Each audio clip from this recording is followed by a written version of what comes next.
Thanks, Alice. Well, first of all, welcome everybody. I'm absolutely delighted on this sunny evening, sunny but cold evening in Amsterdam to speak about something that has kept me busy for a long time and take you to a particular episode of post-war architecture. Well, it becomes, of course, increasingly difficult to talk about post-war because you never know what wars exactly meant, but we still sort of know that something happened in 1945. Yeah, Alice already said this is the outcome of a long research, which eventually, led to a PhD. And then, having been told by one of my committee members to first slash the manuscript by about 2/3 and then perhaps rewrite some of it, I dutifully did that, and that became the book, which came out in 2014. Anyway, well, first of all, while you're looking at me, let me just explain that I am obviously not sitting in this room that you see now. This is, hi Mark. This is a room that Mark Pimblett knows very well. It's in fact a design by the architect Robert Adam. It's one of these fantastic rooms that were famous in London, in the city where the pavements were made of gold. And it was one of the most extensive and expensive interiors in London in the 18th century, alas, no longer existent, but still as a much smaller model in the Victorian Albert. And if I do this, you can actually see me taking the photograph of the model. So when you go to the V&A, look out for it. Hello, Filippo. Okay, I'm now going to start sharing my screen because you don't want to look at me all the time. Now, here we are. Does that look good? Yeah? Can you Perfect. give me? Yeah. Fine. Okay. So this is research, my research, or based on my research on the emergence of the cultural center as a building type, but also as an institutional form in a very specific situation that is post-1945. Now, especially in the UK and Britain, we have a lot of talk about that period in British and European history, especially this week, as we celebrate, well, we all celebrate in different ways, our liberations, or indeed the British liberating other people like the Germans. It is, in fact, here's the book. It's historical research at the time informed by the perception that this was an episode from the not so distant past, which for ideological reasons had been underrepresented and even repressed. When I embarked on this research, somewhere in the mid-1990s, these buildings were under serious threat.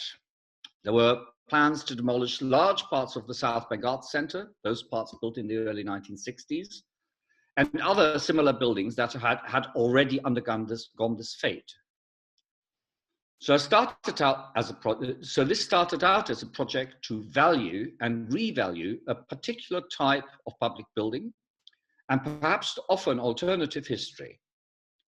A reminder that the apparent consensus of the late 1990s or early 2000 and the incipient privatization of places that had been designed for the common good, for the public, was destroying something that had once been valuable, and that more importantly, could still be valuable in the present circumstances.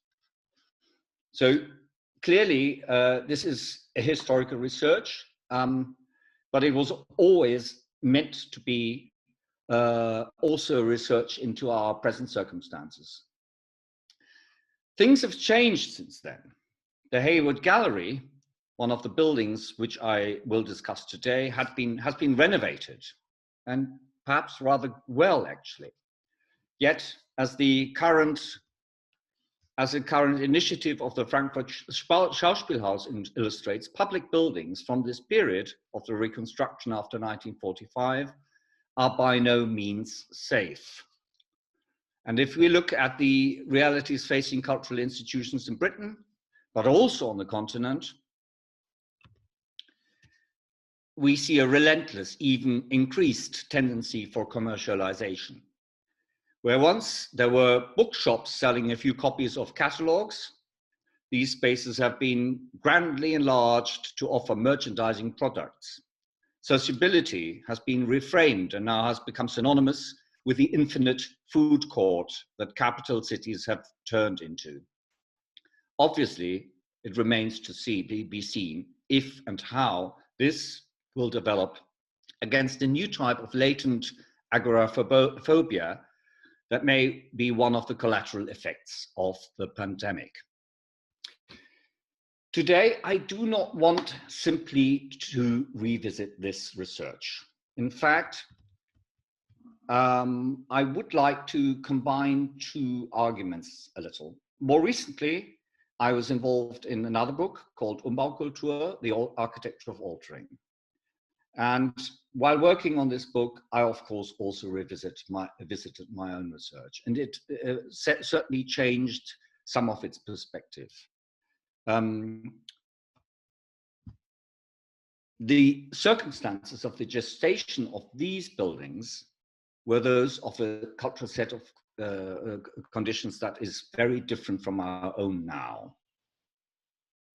They started from a sort of assumption that the existing city was obsolete, perhaps expendable, and that it needed to be replaced by a new city. Today, I will also look at how we look at this kind of initiative from the perspective of a very different set of circumstances where we are actually aware of the finite nature of our resources and the value of the existing cities. That is, of course, the very different perspective of 2020 vis-à-vis even 1998 or 99 when I first started to think about this research.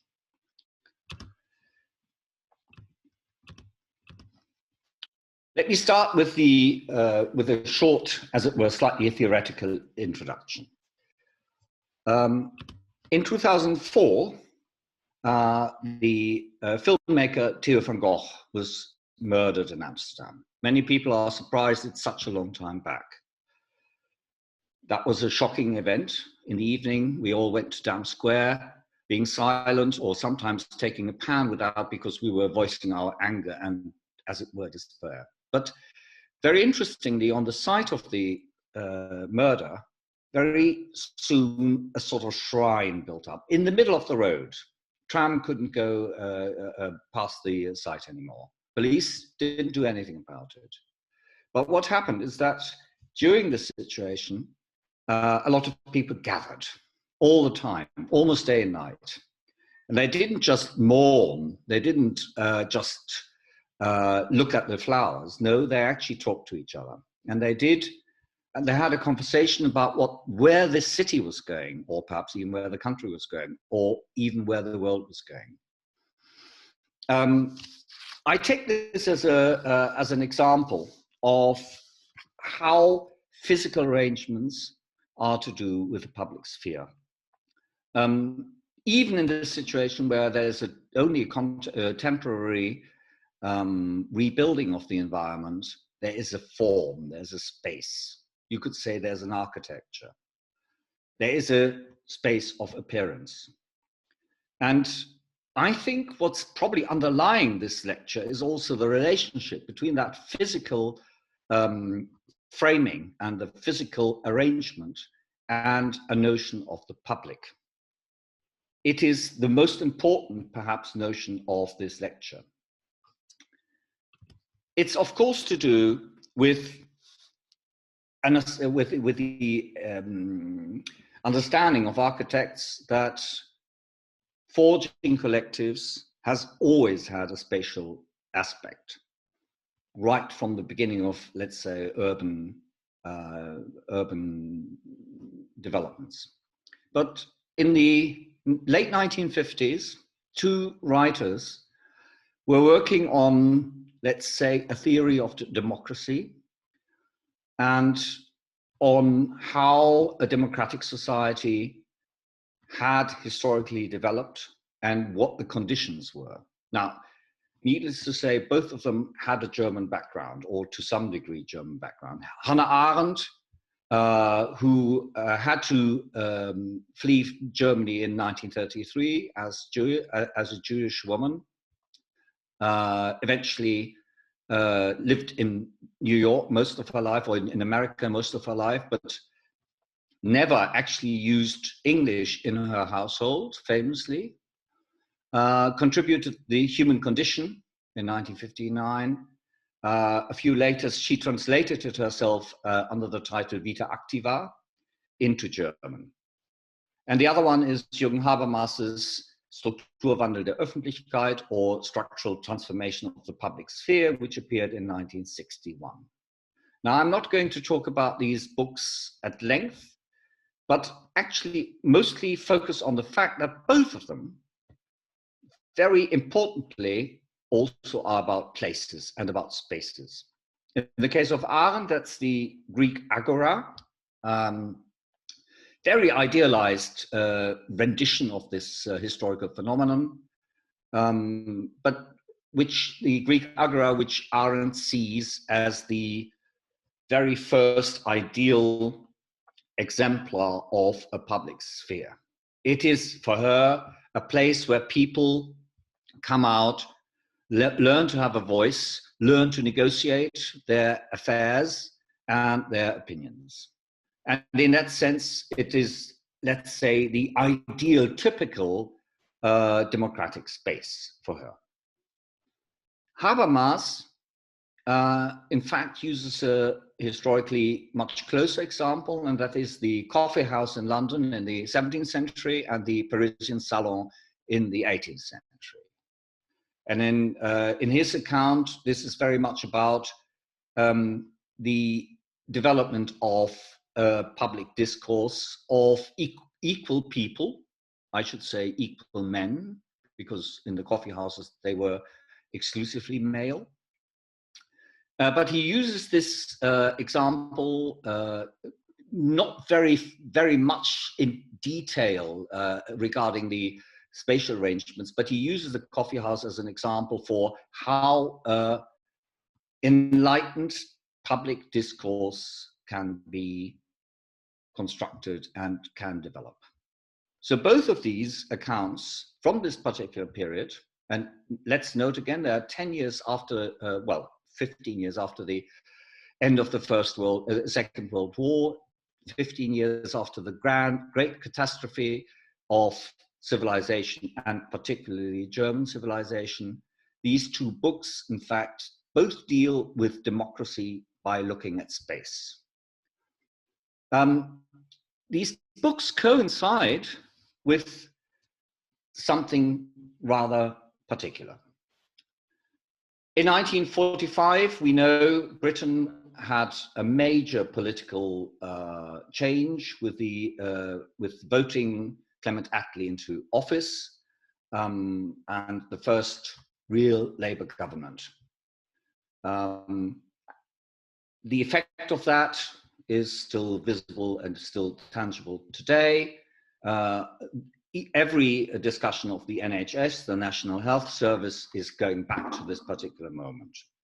And Britain was perhaps a little earlier, along with Sweden, in establishing a welfare state model than most other European countries, simply because of the circumstances of the immediate end of the war.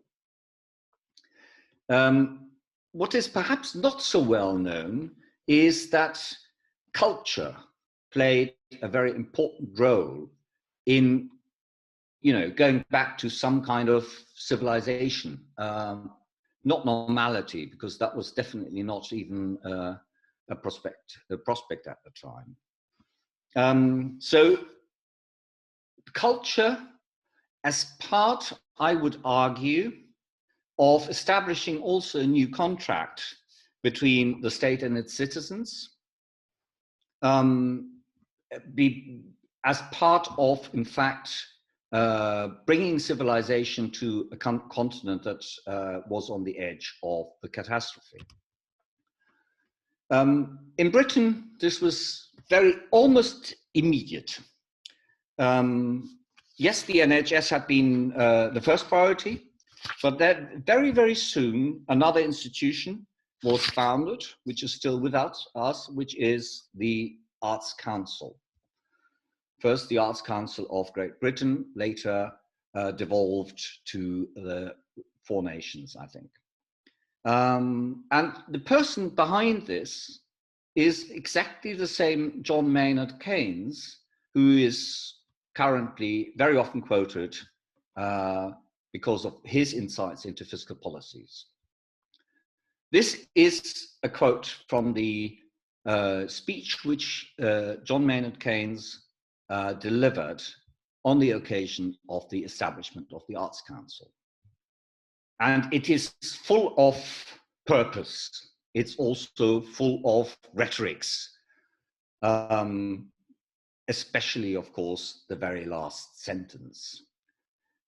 What it says is that this new arts policy is there for everyone, for every part of the country, not just the capital, and that it would help people from different walks of life to experience something new and perhaps also experience each other.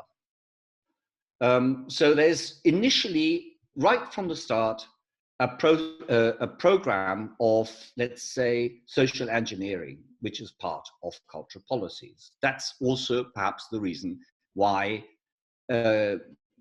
public funding is being reallocated to culture in a situation of generally hardship. The cultural center, the type of building I want to talk about, is the direct outcome. Enter the arts center or the cultural center. They were built all over Europe. They were indeed the preferred solution for the state-administered provision of culture in many European countries. In Britain, in Scandinavia, in the Benelux countries, and in France particularly. Not so much in Germany, because Germany started to build its theaters very, very early on in the 1950s. So these are buildings from a period during which societies across the continent were singularly challenged, extraordinarily dynamic and optimistic, and above all, uniquely young. Something we often forget, that after 1945, European societies were probably younger than they had ever been. This was, it turned out, a period of uninterrupted economic growth. It was also one of unprecedented social mobility, with lots of people going to secondary school education, then university school education for the first time, and culture, in fact, being part of it. So the cultural center encapsulated the fundamental social ambitions of the post-1945 democracy in Western Europe: equality of opportunity, access to education, and increased social mobility. And from this perspective, they were, as it were, incubators for democratic culture in a young but essentially homogeneous society. They did have precedents, very briefly. In fact, many Northwest European countries have these institutions: Maison du Peuple, Volkshäuser. The most famous one, alas, no longer existing, in Brussels by Victor Horta. And these buildings were buildings, of course, of the early workers' movement, often paid for by rich industrialists, like this one, paid for by Solvay.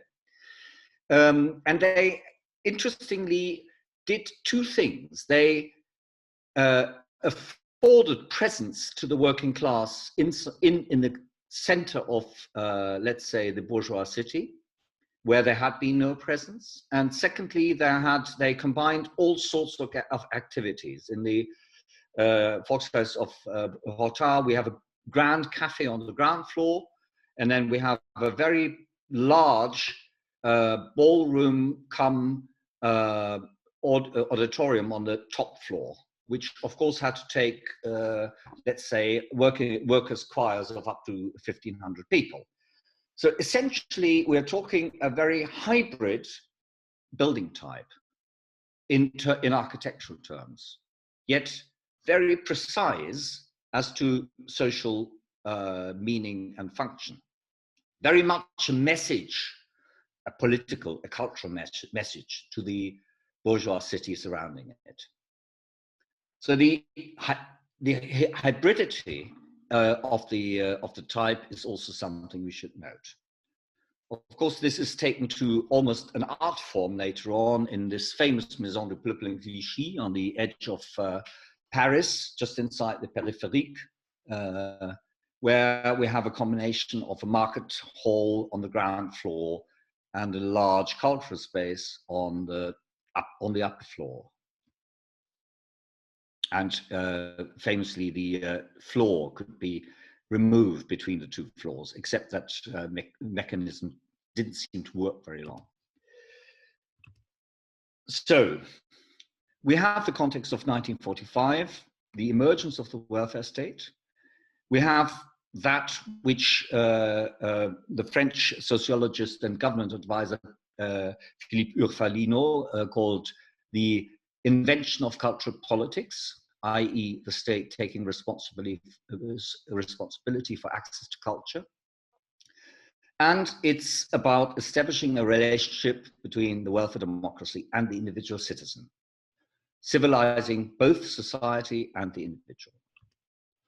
Now, perhaps the first building on a grand scale in this development is this building that you all know, the Royal Festival Hall, built initially for the Festival of Britain of 1951, the grandest and most enduring of all the constructions on the site. Most of them actually were only meant to be there for one season. The festival hall was immediately built as a durable building. I can't talk about all the discourses that surround this building. It's been hailed as the first really large modern or even modernist building in architecturally, culturally backward England. It's also, it attracted a huge amount of praise. It also attracted some latent criticism as to its, let's say, conformist nature of the axiality and the well, sort of 1930s almost architectural language. Of course, you could talk about this building for ages. What is most interesting to me in this context is, in fact, that it was seen really as a people's palace.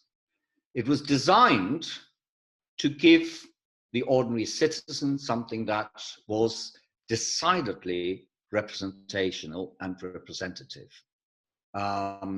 which is very, very clear, not just from the building itself, but also from the images that were produced for it. This, for example, is an image for the opening publication of 1951.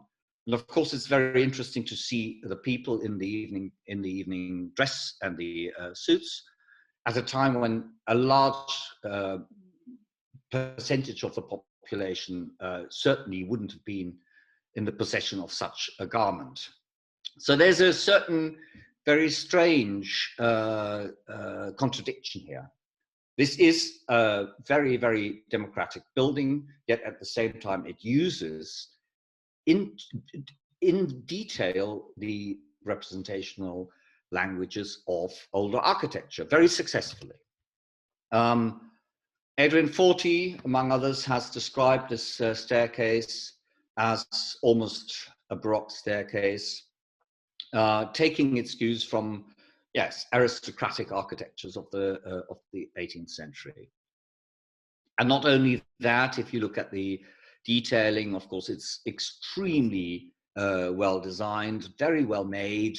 It helps that it was designed at a time when the building industries were backward enough not to afford and not to offer any standardized solutions. So everything had to be made specifically for this building.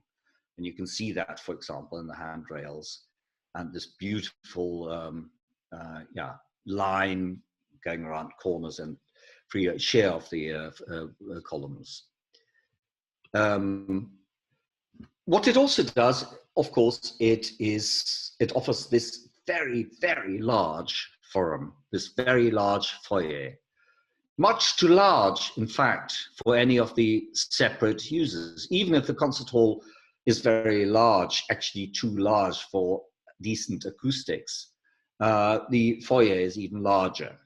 One of the nice aspects of working on a dissertation or research for long enough is that you see a building improve. When I first went into this building, there were little shops everywhere. This was, of course, the height of privatization and just post-Thatcher.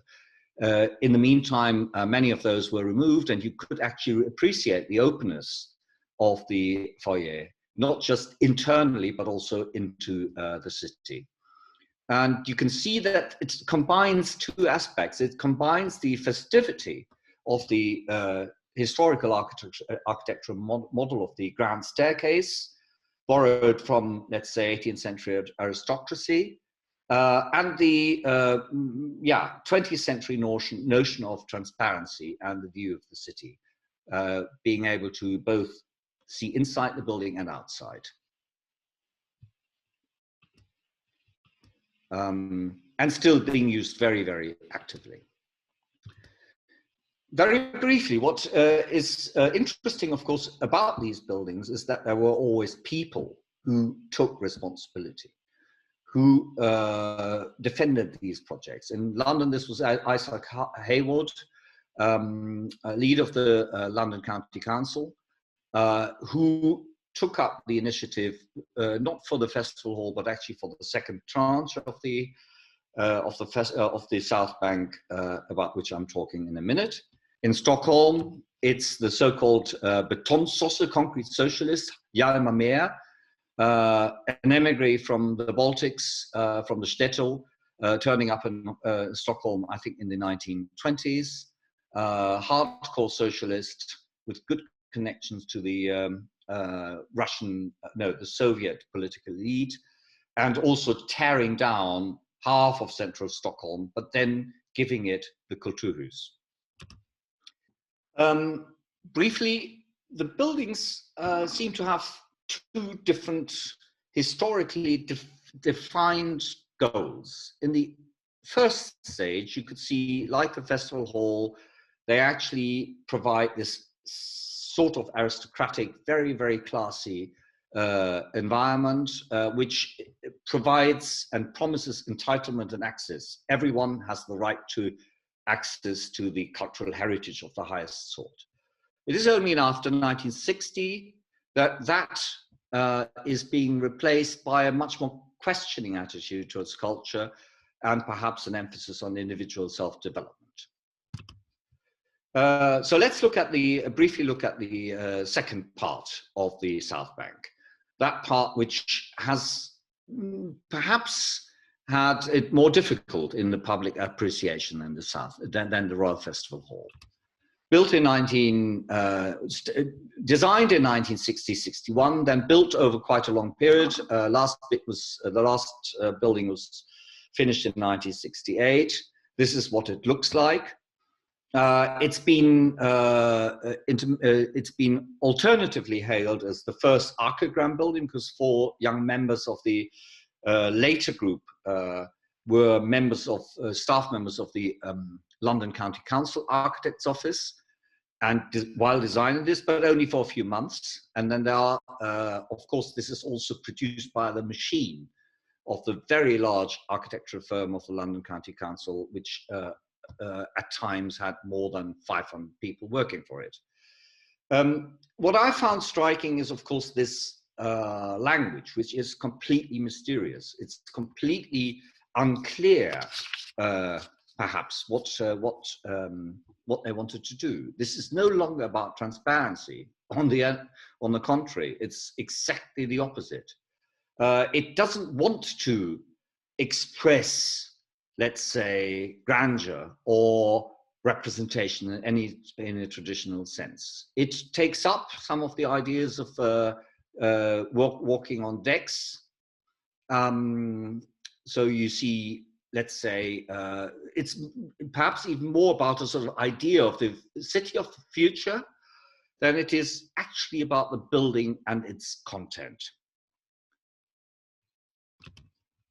Inside, the spaces are, when you look at them, actually rather better. Especially the Hayward Gallery affords some very, very nice galleries, I think. But at the same time, it's intriguing in its refusal to use any of the traditional forms of, or any of the traditional architectural elements, images of a gallery or music space.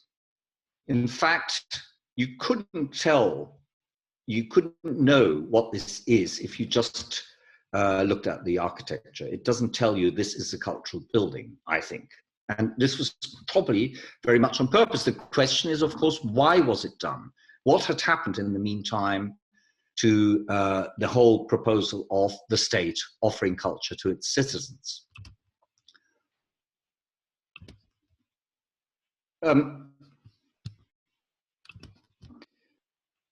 What had happened is, of course, very difficult to say. In this case, specifically because there's absolutely no written document setting out the program for this building. It just happened. I actually made quite an effort to find the correspondence surrounding this building, and it was very English. There was nothing explicit. Everything was perhaps between the lines. And generally, it just happened. Even the influence of the young, later to be archigram members, is very odd. And in fact, it's not so clear how they actually got the power to design this, where they got their cues from. More recently, while I was actually rereading Rainer Banham's Theory and Design in the First Machine Age, which of course appeared in the same years, I realized there may have been simply, this imagery, because Banham, in this famous book, which is also based on this dissertation, as it were, introduced Italian futurism to the canon of modern architecture in the 20th century. Not that it had never existed, but specifically the position of Sant'Elia is very much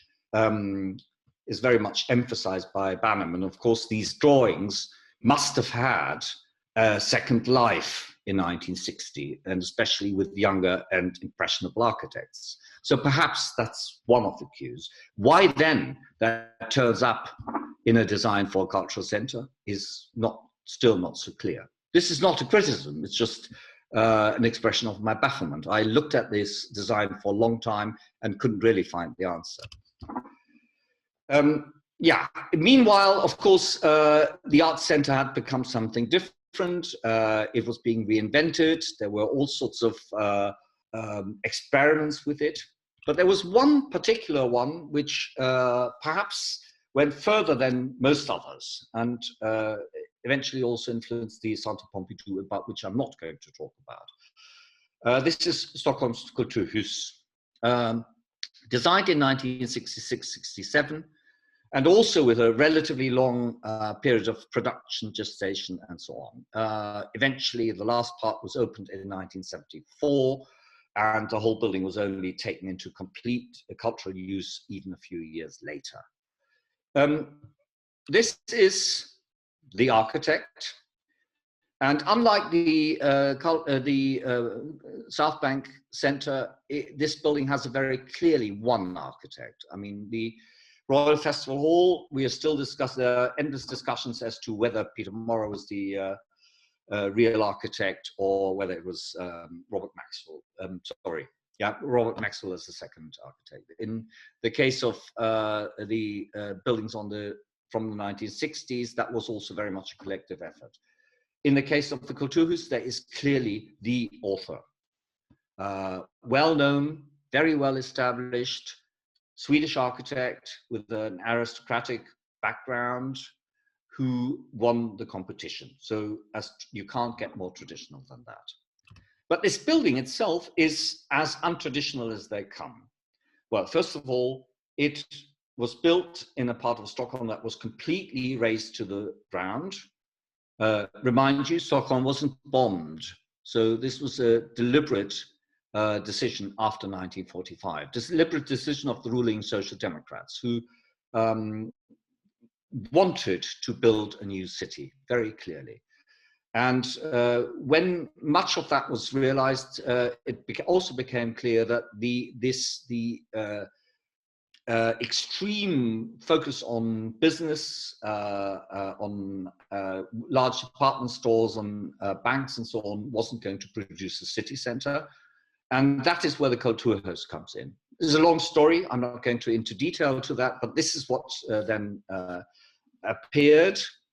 And it's a building that sits on a square that has since, I guess, become the most central square of Stockholm.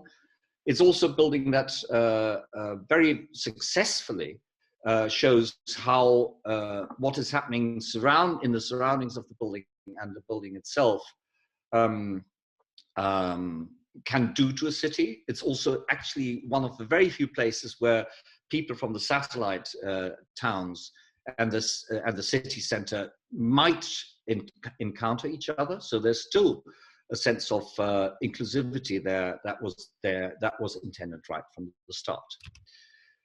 It was a building that was designed as a cultural living room for the city, not as a traditional cultural center. There was going to be the modern museum, so people could engage with, let's say, avant-garde art, but there was always also the intention that this building was going to be open 24 hours a day and accessible to all. It had the main space that was immediately very successful is the Lesesalongen, the reading room, where people could read newspapers from all over the world at a time that, of course, you know, the internet didn't exist. Celsing's design, I think, supports this idea extremely well. There's not the traditional sense of transparency only, but it's actually a sort of feeling of permeability, especially in the original design, where there were these spiral staircases, very shallow. You could also ride a horse on them, and you could actually see everything that was going on in the building, but not in the sort of literal way that traditional or modern transparency often suggests. And on the outside, it actually has a rather exquisite detailing, totally unconventional combinations of copper and concrete, for example. So you could see there's a really artistic, let's say, signature at work. And even the glass facade, if you look more carefully, you see there's actually a sort of order and a sort of play with rhythms, where I would argue this is not simply about glass, but it's also about glass being some form of condensed stone, even. Yeah, it was supposed to be a catalyst for a new society.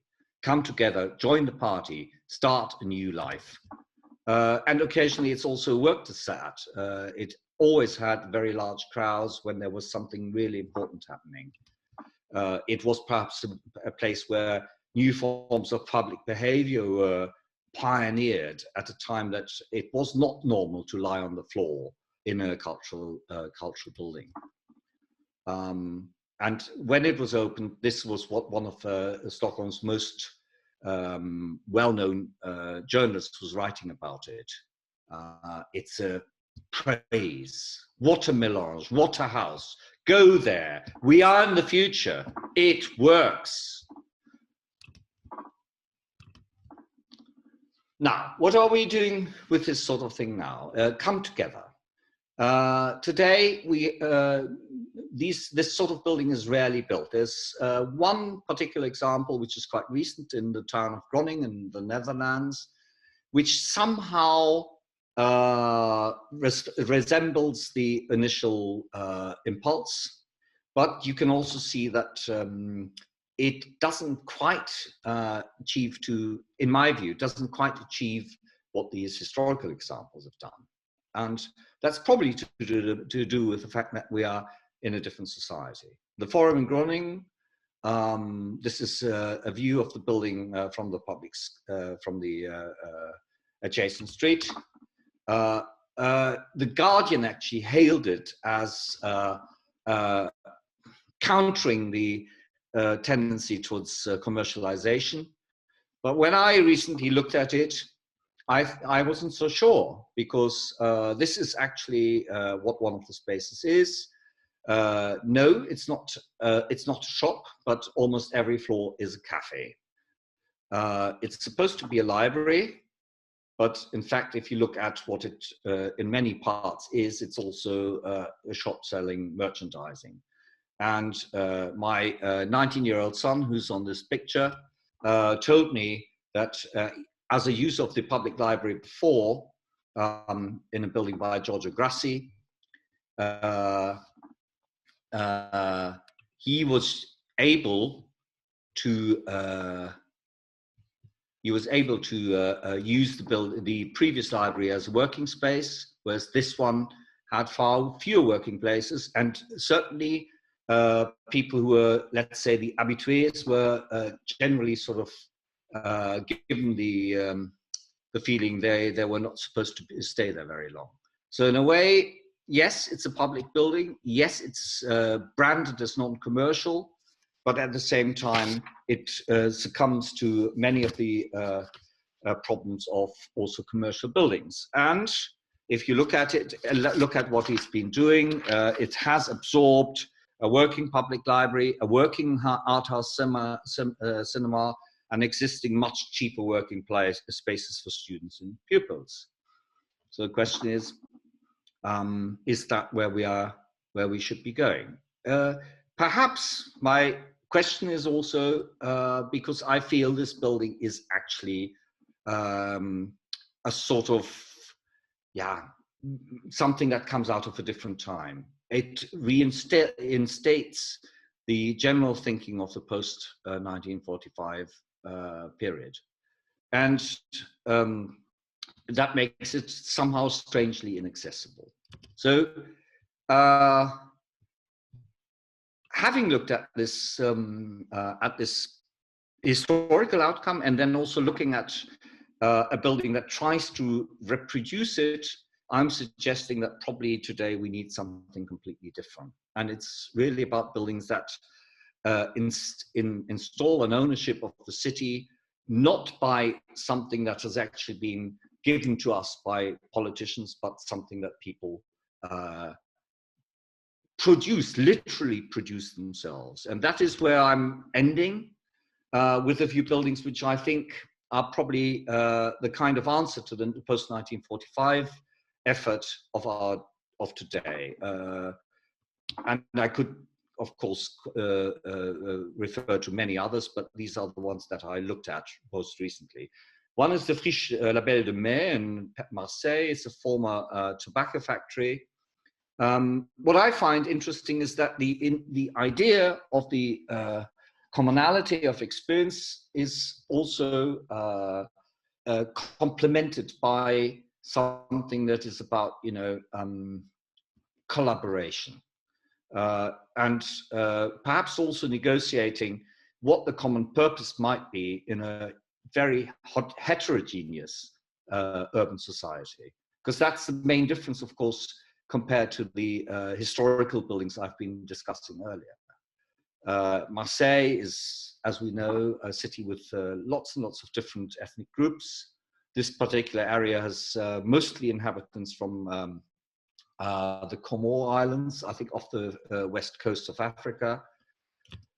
And of course, this is very much about bricolage and about using the city and using the resources that are already there, rather than building a new city. And that, of course, delivers a completely different architecture.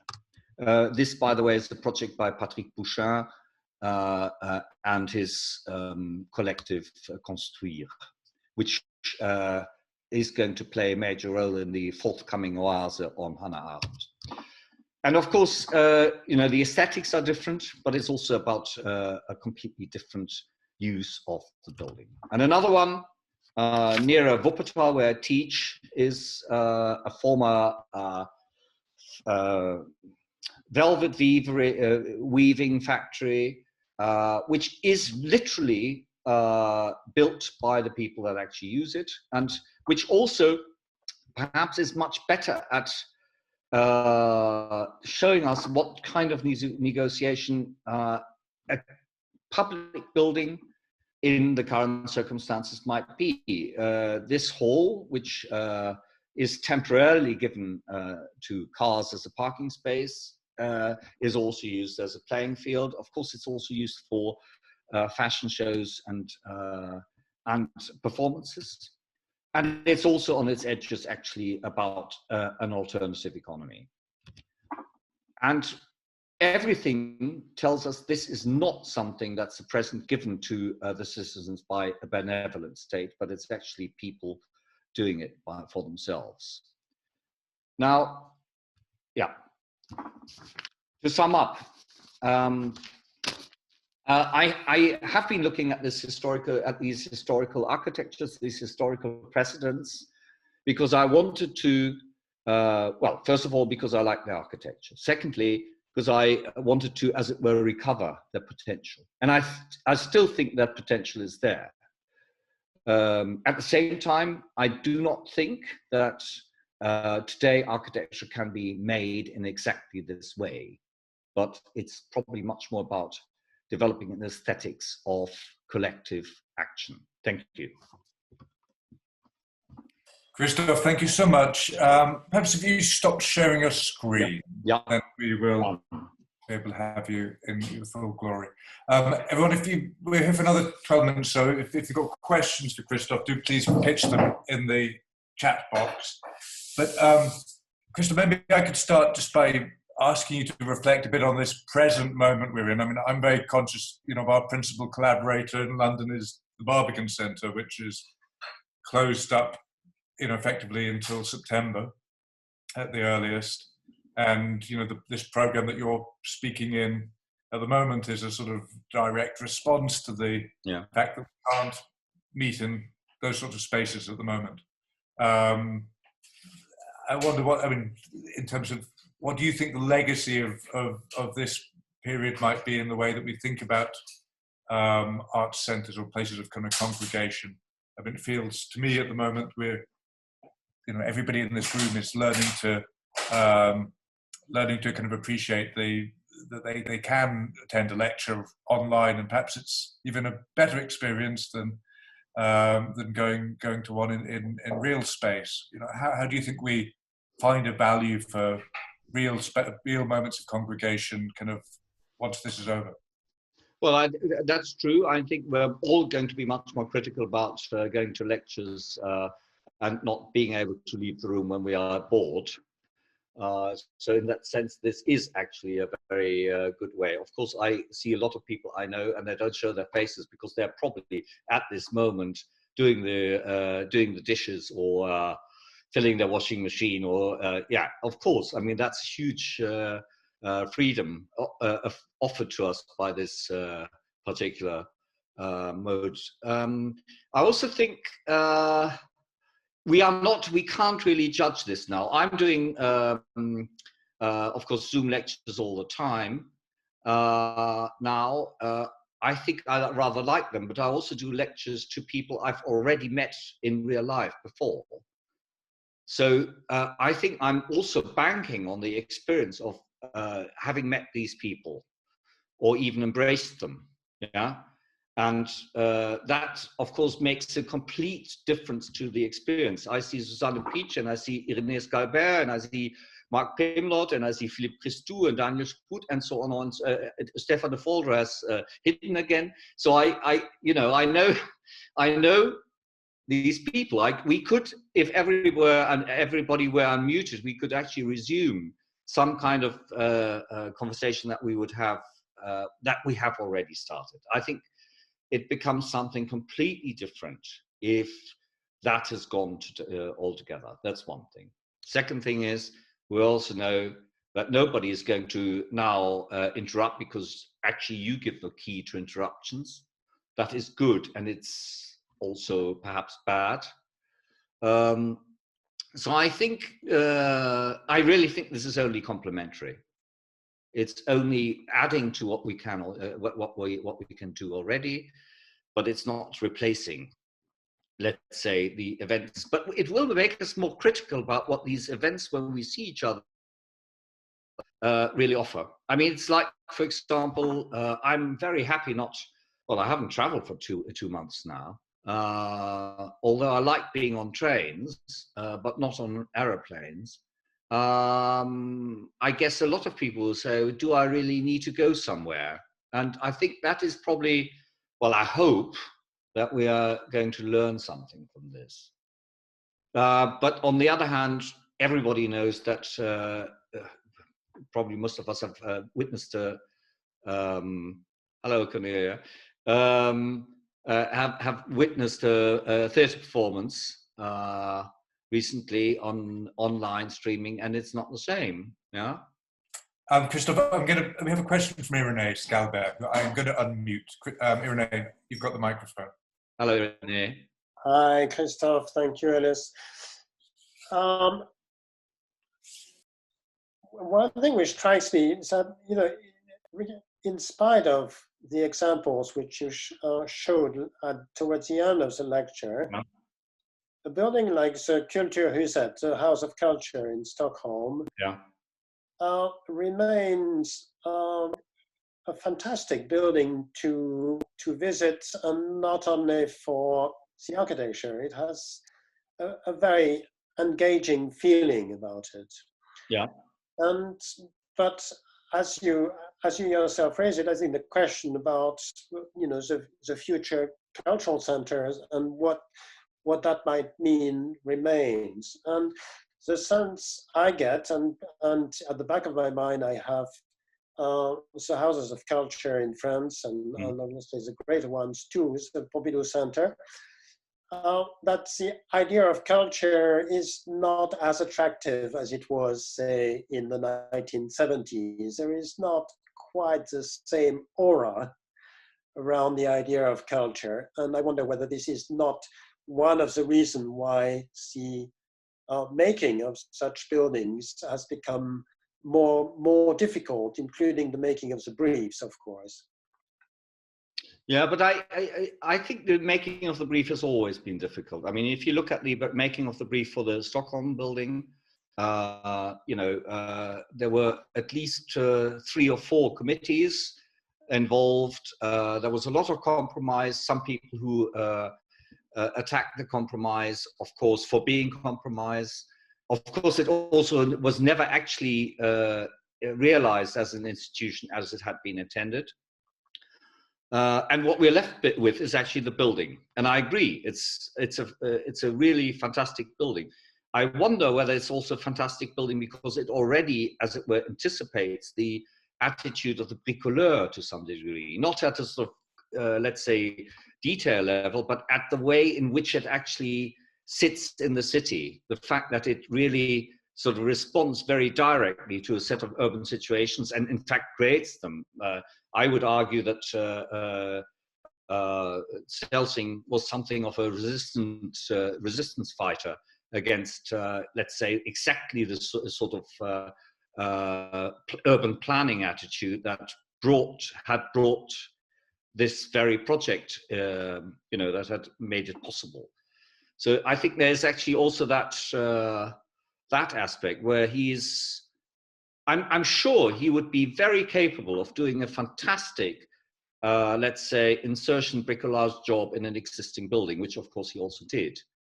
And in that sense, he anticipated almost intellectually what we are living with today. I could imagine him getting on very well with Patrick Pouchin, in other words. We've got a question and I think comment from Mark Pimlott. I'm going to unmute. Mark. Thank you. Christoph, it's lovely to see you against all your beautifully organized books. My first thing is a comment of thanks. And I have to say that, well, it's been quite a few years now since you've been at Delft, but I really want to thank you for the work that you have done on this subject. It certainly has had an enormous impact on me and my teaching, and the discourse that we were involved in and you were really a driving force of for so many years has found a kind of legacy within the program at Delft, and I know that it's passed on to many, many students. So generations of people benefit from your thinking, and I know that happens in your life. Make it sound very old, Mark. Well, we're getting on, man. We are really getting on. But I was so thank you very much. I just wanted to note that because, sometimes these subjects can be played out in public, in a little lecture, and you think, well, that's a very interesting thing, but its effect is very broad, and its effects are felt within people's practices years thereafter.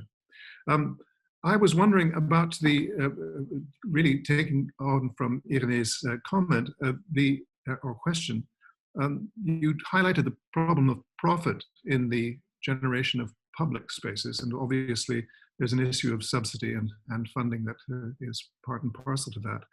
But I was wondering about the limits and the directions of the role of curation of the public realm, yeah. And the creation of agency within the public realm. I can't stop thinking of Lino Bobardi's very active role in designing the whole program for CESC, Fabrique de Pompéa. And I was just wondering if you had any deep thoughts you'd like to share with. Well, I can tell you one of the things I did in Marseille last year, when I found an extremely cheap, let's say, B&B, almost next to Frischbeldemeer. I was sitting on a terrace and got chatting to somebody who turned out to have worked in the Frischbeldemeer, and was adamant, or who was scathing about their programming and saying, well, they didn't do half enough for the ordinary, say, young people living in the surroundings, and that they were all extremely elitist and so on. And of course, that makes you think whether it is possible to be so super optimistic about any program of building like this. I also realized that, for example, Pontus Hultén's brilliant planning or programming for the Kulturhus was, of course, might have been described as utterly elitist, even by people at the time, and probably today, most certainly. So I think we have to take a sort of Hannah Arendt view on this. There's nothing that cannot. There's nothing that doesn't require negotiation. It's 21 hours. And of course, it only makes sense to negotiate if there's actually something that you really stand for or want to achieve.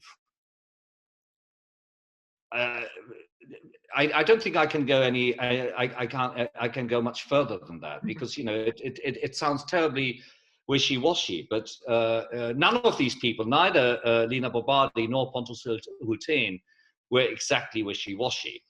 Yeah. So of course, we also have to demand that people's strong personal views, are given a certain amount of power, because otherwise nothing's going to happen. But of course, it will be a power that has to negotiate. we have a question from Cornell Brown. Cornell. Yeah, hi. Hi.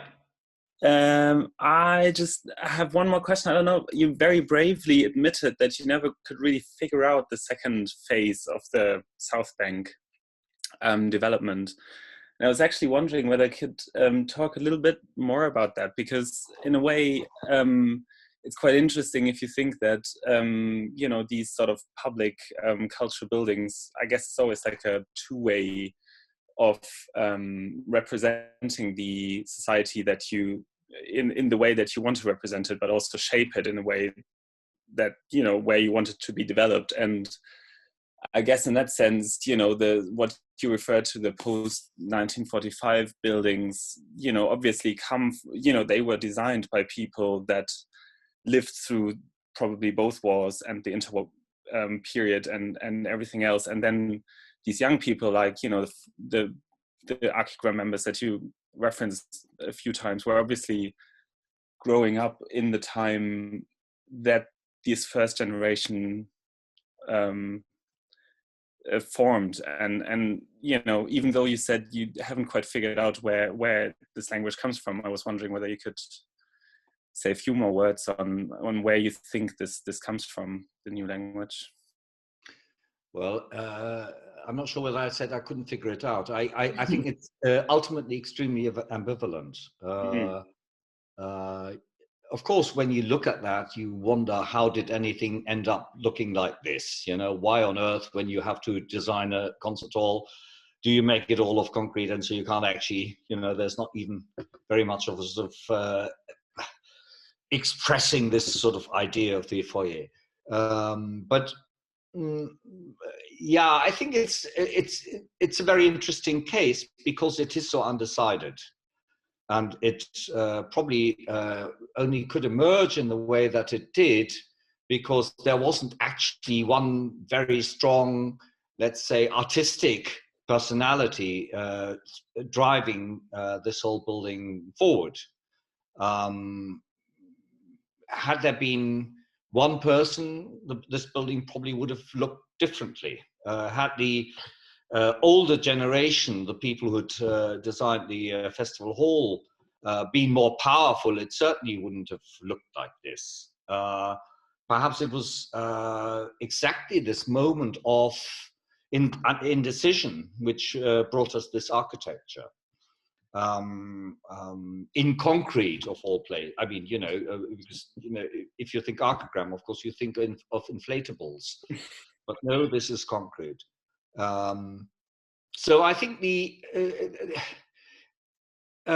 Charles Jenks, of course, later dubbed this as an example of either agnosticism or ad hocism, and he, for him, these two things were connected. You could say that that moment of indecision is tangible in the architecture, but in a way, I think that's also rather interesting about it, because we have perhaps far too many buildings which tend to be extremely decided, and this is, you know, iconic despite perhaps, well, its failure to be iconic because you can't really place the imagery. I'm not sure whether that answers your question, but I mean, there's an element here which is endlessly puzzling. Mm-hmm. Yeah, no, it's interesting as but well. In a way, it's also interesting because that means that you can actually think of this building almost like a room that needs to be inhabited, and that's very attractive about it. And in that sense, I'm very glad it's working more or less in the way that it is right now. Mm-hmm. Yeah, thanks. And I don't think I think the architecture actually refuses gentrification or definitive gentrification. That's quite nice about it, isn't it? Christoph, thank you so much. I'm going to unmute everyone so we can have a round of applause.